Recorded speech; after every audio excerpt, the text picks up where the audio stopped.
Okay, I want to talk to you guys about a way to practice. What I call creative practice. I'm not trying to sell you on anything. I don't have some revolutionary technique that can make you sound like Vinnie Colaiuta in 5 minutes. I just have basically a fun and enjoyable way to practice, which translates into more practicing. Because if practicing isn't somehow fun and interesting, I'm not going to do it. So basically what I'm saying, it's no big mystery, and I'm sure a lot of you are already doing it anyway, practice to music. Now, I don't mean practicing to recorded music, although that's really good too. What I'm actually saying here, cutting to the chase, is create your own music. Hear me out. In the real world of actually like being a drummer who gets hired to do stuff, primarily it's because you know how to make music feel good. Now, the thing about that is we come at all this at a disadvantage because we really don't know, or most of us don't really know, harmony and melody and changes and all that. As drummers, we don't inherently come to those tools naturally as a result of learning the drums. So my point is it takes extra effort. Yes. So what I'm saying is this is a way to practice all that shit. The drums, coordination, technique, groove, pocket, composition, all of it at once. I'm just going to show you how I practice, and I'm going to use an example of what I'm currently working on, which is my kick drum technique. So here's what I did. I came up with a rhythm. Here it is, down here I guess. And you know, it's a grouping of 3/16 notes spread across a bar of 4. Now, most kick drum parts in the real world of drumming, let's face it, are combinations of singles and doubles for the most part. That's primarily what you're going to be doing, right? So even if I never play a grouping of 3 in a real world musical situation, I'm betting that I will have really improved my bass drum technique all around, which it so happens I have. So the exercise in and of itself is valid and it works. But if I were to take a traditional approach, I'd sit there for an hour, maybe doing quarter notes on my hi-hat. So I would practice just my kick drum for whatever, an hour. Except I'd go batshit crazy doing it. I decided I was going to create a bass line and then some chord changes to go along with it. Now to do that I used GarageBand. At the time I was on my iPad. It works very seamlessly for me, but you can use any tool. Anyway, here's what I came up with.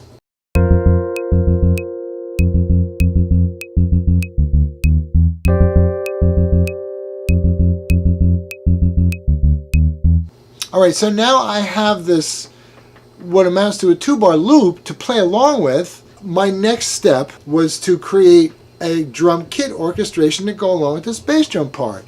So, alright, so once you've done that, the first thing is to just play with it without getting hung up about the part. Forget the part. Forget the orchestration you just came up with. Just play. Be comfortable with it. Understand it as music. Try to get it to feel good. Find that pocket. Now you've set the goal. So now you practice the exercise, the complete drum orchestration.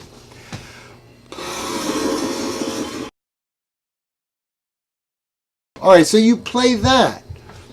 And then you get comfortable with that. Remember, the goal is to bring it up to the highest level so it sounds fluid. It feels good, right? That's where you're going. And that could take hours, weeks, months, or years. Who knows? Who cares? The idea is to just keep doing it. And then finally, the third way is you just start exploring the variations and work on those. So this goes really deep. I mean, this one little rhythm that you come up with can just explode into an entire month's worth of things to practice.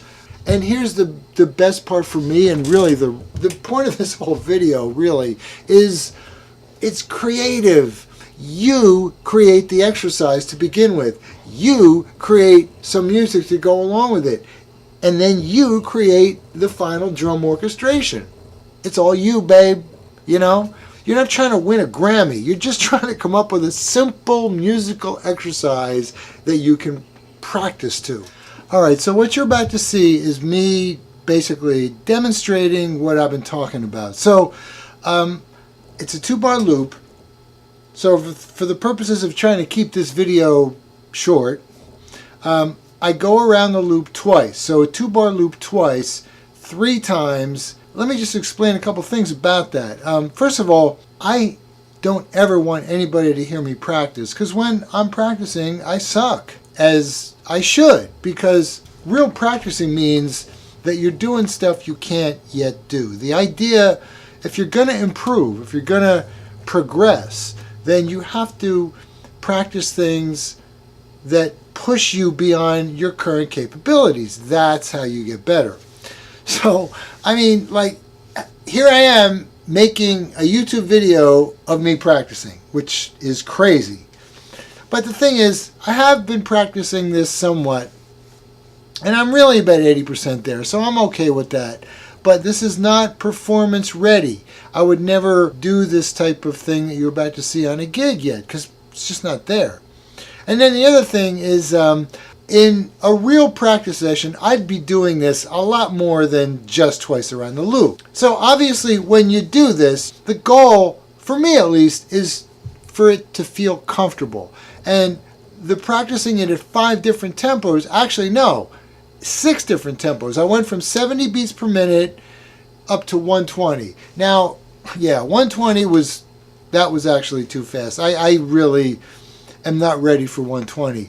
The thing about 70 beats per minute is it's very difficult for me to do it that slow. It feels different at different tempos, so it's really important to practice things at different tempos, because that gives you the broadest range of control. I feel that control is more important than speed. So when I practice this at 70, in order for me to play that bass drum rhythm, fluidly and smoothly and accurately, that takes a lot of control. That's really, in my opinion, the biggest component in getting things to feel good. Speed for the sake of speed, it's just not that important to me. But whatever. To each his own, right? All right, here we go.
All right, so I'm going to wrap it up. I'm going to leave you with a clip of Steve Gadd's incredible kick drum control. The name of the tune that he plays on is called High Fly. That's Hi-FLY.